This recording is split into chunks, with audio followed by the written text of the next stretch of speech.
नमस्कार दोस्तों, आज हमारा जो लेक्चर है उसमें अगले क्वेश्चन करेंगे। Question number 6। क्वेश्चन नंबर 6 जो है उसका ए पार्ट कर रहे हैं। ए पार्ट है 0 से 1 integral 1 upon under root 1 minus x to the power n and d x. ठीक है भाई, ये हमारा क्वेश्चन है। तो ऊपर ले आते हैं इसको, 0 से 1 ऊपर ले आई, हो गया 1 माइनस एक्स की पावर एन की पावर माइनस 1/2, क्योंकि रूट था ना, रूट था मतलब आधी पावर था, आधी पावर ऊपर जाएगा तो माइनस की आधी पावर हो गया, तो ये माइनस की आधी पावर हो गया। ठीक है, तो यहाँ तक तो कोई प्रॉब्लम नहीं होगी आपको।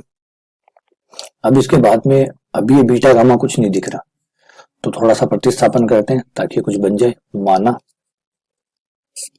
एक्स की पावर एन को ही मान लिया मैंने वाई, और क्यों मान लिया भाई, 1 माइनस वाई हो जाएगा, और 1 माइनस वाई जो है वो मेरे बीटा फलन में होता है। 1 माइनस वाई, ये बीटा फलन में तीन चीजें होती है, वाई डी 1 माइनस वाई और लिमिट 0 से लेकर 1 तक। तो यहाँ लिमिट 0 से 1 तक ही रह जाएगी, कोई दिक्कत नहीं होगी। देखिए यहाँ पे 0 रखेंगे आप तो 0 आ जाएगा, 1 रखेंगे तो 1 आ जाएगा, तो लिमिट में कोई चेंज होगा नहीं, 1 माइनस वाई आ जाएगा। हाँ, थोड़ा सा काम और करना पड़ेगा। एक्स का मान निकाल लीजिए, वाई की पावर 1/n, ये आपका एक्स का मान आ गया। dx चाहिए होगा आपको, इसलिए dx लेने पर ये हमने अवकलन कर दिया। dx 1/n आ गया और y की पावर 1/n माइनस 1, और ये हो गया आपका dy। ठीक है, अब dx का मान है आपके पास, और चाहो तो सॉल्व करना चाहो तो लघुत्तम ले सकते हैं, नहीं लेना चाहें तो कोई दिक्कत नहीं, कोई मना नहीं करेगा। रख देते हैं, काहे के लघुत्तम, जरूरत पड़ेगी तो बाद में ले लेंगे। तो यहाँ 0 रखेंगे, 0 रखते ही y का मान 0, 1 रखते ही 1 की भी कितनी पावर करो, 1 तो 1 ही रहेगा, तो लिमिट 0 से 1 ही रह जाएगी जैसे पहले थी। बहुत ही बढ़िया भाई, 0 से 1 लिमिट वही रहेगी। 1 माइनस एक्स की पावर एन की जगह y आ गया, 1 माइनस वाई की पावर माइनस 1/2 हो गई, dx की जगह 1/y 1/n, y की पावर 1/n माइनस 1 और dy हो गया। अब 1/n को आप बाहर निकाल दीजिए, निकल जा बाहर भाई 1/n, 0 से 1 और y को आगे लिख लीजिए, y की power 1/n minus 1 minus Y.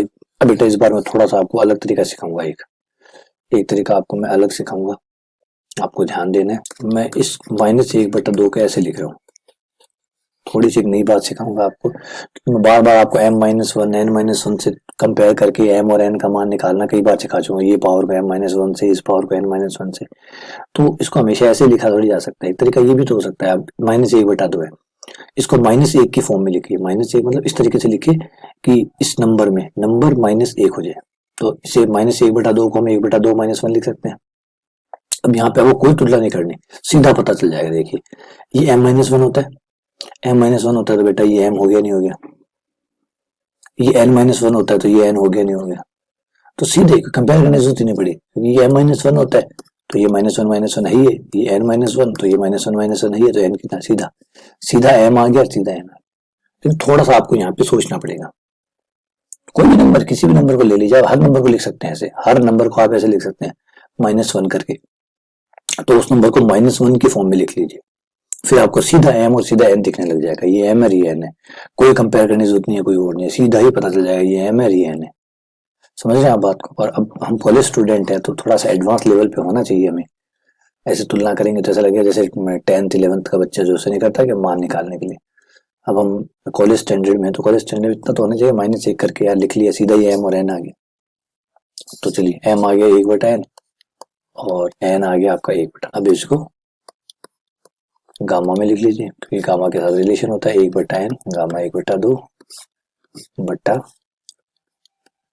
1/n plus 1/2। इसका मान लिखना चाहे तो √π लिख सकते हैं आप, आपकी मर्जी है, ये लीजिए। अब चाहे तो ऊपर पुनरावर्ती सूत्र लगा सकते हैं, 1/n गामा 1/n है, पुनरावर्ती सूत्र से हो जाएगा गामा 1/n प्लस 1। सोचिए अगर 1/n प्लस 1 होता तो आप क्या लिखते इसको, 1/n बाहर, गामा 1/n। आपको याद है ना कि n+1, गामा n+1 क्या होता है, n गामा n, तो n ही बाहर आता है, n ही अंदर आता है, तो 1/n+1 में क्या होगा, 1/n बाहर 1/n अंदर, और वापस लिखें तो गामा 1/n+1। ये लीजिए, ये आपका आंसर आ गया। तो उम्मीद करता हूँ आपको ये बात समझ में आ गई होगी। इनमें थोड़ा आंसर मिलने में दिक्कत आएगी, इसलिए ज्यादा गंभीर मत होइएगा, टेंशन मत लीजिएगा, ये नहीं आ रहा वो नहीं आ रहा। कुछ जरूरी नहीं होता कि हर बार आप ही गलत हो, है ना। थोड़ा सा अपने आप पे विश्वास रखिए, हर बार आप ही गलत हो ये जरूरी नहीं है, पीछे आंसर भी गलत हो सकते हैं, और हो सकता है कि आप दोनों ही सही हो, आपने आंसर को उस रूप में नहीं लिखा हो और उसने किसी और रूप में लिखा हो। तो ऐसा कुछ जरूरी नहीं होता कि एकदम स्टिक ही हो जाए कि नहीं भाई मैं तो हमेशा ही गलत होऊंगा, पीछे वाला हमेशा ही सही होगा। नहीं साहब, पीछे भी मिस प्रिंट हो सकता है, उससे भी जिसने टाइप किया है, जो टाइप करता है, क्योंकि जो किताब बनाता है वो अलग होता है, जो छापता है वो अलग होता है। तो जो छापता है वो एक क्लरिकल होता है, क्लरिकल को नहीं पता चलता कि अल्फा कौन है बीटा कौन है, तो वो टाइप करता है तो छोटी मोटी चीजें भूल जाता है कई बार, जिसे टाइपो कहते हैं। ठीक है ना, इसे जो टाइपिंग मिस्टेक होती है ना टाइपो कहते हैं, टाइपो बहुत होते हैं। इसलिए घबराइए मत, टेंशन मत लीजिए, अपने आंसर को देखिए। अगर आपको गलती मिल रही है इसका मतलब गलती की है, नहीं मिल रही है इसका मतलब है कि नहीं है कोई गलती। चलिए 6 का बी करते हैं। 0 से 1 1 माइनस एक्स की पावर n 1/n और dx। तो ये भी क्वेश्चन वैसा का वैसा ही है भाई, सेम क्वेश्चन फिर रिपीट हो गया। माना x की पावर n बराबर y, x बराबर y की पावर 1/n, dx बराबर 1/n, आगे 1/n माइनस 1 और dy। लेके इस क्वेश्चन को आप अपने समाकलन के अंदर प्लग कर दीजिए।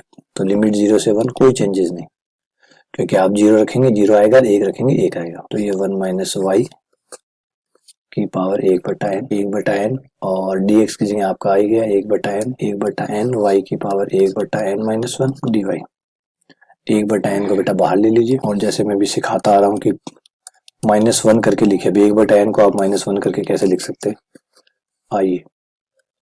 आइए मैं आपको दिखाता हूँ। 1 जोड़ दिया और 1 हटा दिया, हो गया। ये लीजिए आपका m और n दोनों आ गया। ये रहा आपका m और बेटा ये रहा आपका n। 1/n बीटा m जो कि 1/n है, n ये लीजिए। अब इसे गामा में लिख लीजिए, फाइनल आपका आंसर आ जाएगा 1/n gamma 1/n 1/n gamma 1/n 1/n plus 1 बटा ये हो गया आपका नीचे 2/n प्लस 1। तो यहाँ पे पुनरावर्ती सूत्र लगा देते हैं। 1/n गामा 1/n, इसे रहने दीजिए, इस पे लगा दीजिए। 1/n बाहर आ जाएगा और गामा 1/n अंदर आ जाएगा। यहाँ पे पुनरावर्ती लगा दीजिए, 2/n बाहर, गामा 2/n। कुछ कैंसिल आउट हो सकता है वो कैंसिल कर दीजिए, ये कैंसिल। 1/2n बाहर और गामा 1/n का होल स्क्वायर हो गया, नीचे गामा 2/n हो गया। ये लीजिए आपका फाइनल आंसर आ गया। चलिए आगे बढ़ते हैं क्वेश्चन नंबर 7 पे। 0 से इनफाइनाइट x की पावर 8 1 माइनस x की पावर 6 1 प्लस x की पावर 24 और dx। ठीक है, ब्रैकेट्स खोल दीजिए, फिर क्वेश्चन को 2 भागों में कर दीजिए और फिर देखते हैं क्या होता है। x की पावर 8 माइनस हो जाएगा x की पावर 14 बटा 1 प्लस x की पावर 24 और dx। सवाल को 2 भागों में करने पर 0 से इनफाइनाइट x की पावर 8 बटा 1 प्लस x की पावर 24 dx। 0 से इनफाइनाइट x की पावर 14 1 प्लस x की पावर 24 और ये dx। अब ये क्या बना, इसकी चर्चा करने से पहले मैं आपको याद दिलाता हूँ कि बीटा के आपने 3 रूप पढ़े थे। एक तो जो शुरुआती फॉर्म होता है, मतलब जो उसकी परिभाषा है खुद की, दूसरा था एक इनफाइनाइट फॉर्म, और एक पढ़ा था आपने त्रिकोणमितीय रूप। तो बीटा की जो सेकंड आपने फॉर्म पढ़ी थी वो पढ़ी थी इनफाइनाइट इंटीग्रल। बीटा mn बराबर, बीटा mn इसके बराबर भी होता है 0 से अनंत x की पावर m माइनस 1 बट्टा 1 प्लस x की पावर m प्लस n। और अब आप इस फॉर्म से मिला के देखिए अपने क्वेश्चन को, आपका क्वेश्चन इसके साथ मैच कर रहा है। देखिए 0 से इनफाइनाइट ऊपर x है 1 प्लस x है 1 प्लस x है, मैच कर रहा है, कर रहा है मैच। बस अब कंपैरिजन करना है आपको। ये कितना हुआ 8, m माइनस 1 किसके बराबर हुआ 8 के, तो m माइनस 1 बराबर 8 और चॉइस किसके बराबर हुआ, m प्लस एन के, m प्लस एन बराबर चॉइस। अब यहाँ से आपको m का मान मिल जाएगा, 8 और 1 9, m पे आप यहाँ रख देंगे, m प्लस एन बराबर चॉइस और 9 को इधर ले आएंगे, ये चॉइस में से 9 गया, ये 15 ले लीजिए, m का मान 9 और n का मान 15, ये बीटा, ये हमारा बन गया बीटा 9 15, बीटा 9,15।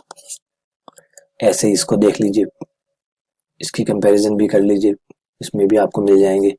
m-1 कितना हुआ 14, m-1 कितना हुआ 14, m कितना हो गया 14 और 1 15, m प्लस n कितना हो गया 24, m 15 है तो 15 रखने पर n हो गया 24 माइनस 15 जो कि 9 हो गया, ये बीटा 15 9 हो गया, 15 का मान हो। और एक हम बीटा के जो परगुण थे, पहला परगुण था वो हमें कहता था बीटा 9 15 और बीटा 15 9 एक बराबर होते हैं, और दोनों घट रहे हैं इसलिए कैंसिल आउट बराबर 0। क्यों? क्योंकि बीटा का पहला परगुण हमें यही बात बताता है कि बीटा जो होता है वो m और n के लिए सम्मित होता है। तो अगर आप m और n की जगह बदल भी देते हो तो इससे बीटा के मान में कोई फर्क नहीं पड़ता, इसलिए 9 15 का मान उतना ही आएगा जितना 15 9 का आएगा, इसलिए दोनों कैंसिल आउट हो गए, बराबर 0 आ गया। तो बड़ा ही ट्रिकी क्वेश्चन था, मस्त क्वेश्चन था, उम्मीद करता हूँ आपको अच्छा समझ में आया होगा। चलिए आगे बढ़ते हैं, बी पार्ट करते हैं, क्वेश्चन नंबर 7 का बी पार्ट। 0 से इनफाइनाइट x की पावर 4 1 प्लस एक्स स्क्वायर बटा 1 प्लस एक्स की पावर 12। ठीक है, ब्रैकेट खोल दीजिए, फिर अलग अलग कर दीजिए। पहले ब्रैकेट खोलते हैं, ब्रैकेट खोलने पर x की पावर 4 इंटू 1, एक्स की पावर 4 प्लस फिर x की पावर 4 इंटू 2, एक्स की पावर 6 1 प्लस एक्स की पावर 12 dx। अलग अलग कर लीजिए, दो सवाल बना लीजिए। x की पावर 4 बटा 1 प्लस एक्स की पावर 12, 1 प्लस एक्स की पावर 6, 1 प्लस एक्स की पावर 12 और dx। कर लीजिए तुलना, ये आपका m-1 के बराबर हो गया, ये m प्लस n हो गया, तो m-1 बराबर हुआ 4, जिससे आपके पास m का मान आ गया 5, m प्लस n बराबर हो गया 12, m का मान 5 रखते ही n हो गया 12 माइनस 5 यानी 7, तो ये बीटा 5 7 का मान हो गया। बढ़िया, चलिए इस पे आ जाइए, ये m-1 बराबर 6 है, तो m बराबर आपके पास आ गया 7 और m प्लस n बराबर 12 है, m का मान 7 रखने पर n आ गया 12 माइनस 7 यानी 5, ये हो गया बीटा 7 5। m का मान 7 है इसलिए m पहले लिखते हैं, n बाद में लिखते हैं, इसलिए बीटा 7 5। और हम जानते हैं बीटा 5 7 हो चाहे बीटा 7 5 हो, होते तो बराबर ही है, इसलिए 2 बीटा 5 7 होंगे, क्योंकि दोनों सेम है इसलिए 1 और 1 2 इंटू बीटा 5 7। कारण मैं बता ही देता हूँ आपको फिर से कि बीटा mn बराबर होता है बीटा nm। ये बीटा का पहला परगुण, पहली विशेषता है कि बीटा में आगे पीछे से कोई फर्क नहीं पड़ता, इसलिए ये दोनों भाई भाई हुए, और एक भाई प्लस एक भाई बराबर 2 भाई। ठीक है, इसे हम लिख लेते हैं गामा 5 गामा 7 बटा गामा 12, 2 इंटू गामा 5 होगा 4 3 2 1, 7 होगा 6 5 4 3 2 1 बट्टा 12 11 10 9 8 7 6 5 4 3 2 1, ये कैंसिल, और 6 5 से 6 5 कैंसिल, 4 दूनी ये 8 ले लीजिए, ये 8 से 8 कैंसिल कर दीजिए, 3 से 9 काट दीजिए, बस इतना ही कटेगा। अच्छा 2 से भी कटेगा, एक 5 काट दीजिए। अब जो बच गए उनका हिसाब किताब कर लीजिए, ऊपर 1 बच गया, नीचे 11 और 5 और 3 और 7, 11 5 3 और 7, 11 5 3 7, ये कितना हो गया भाई 55 इंटू 21, 55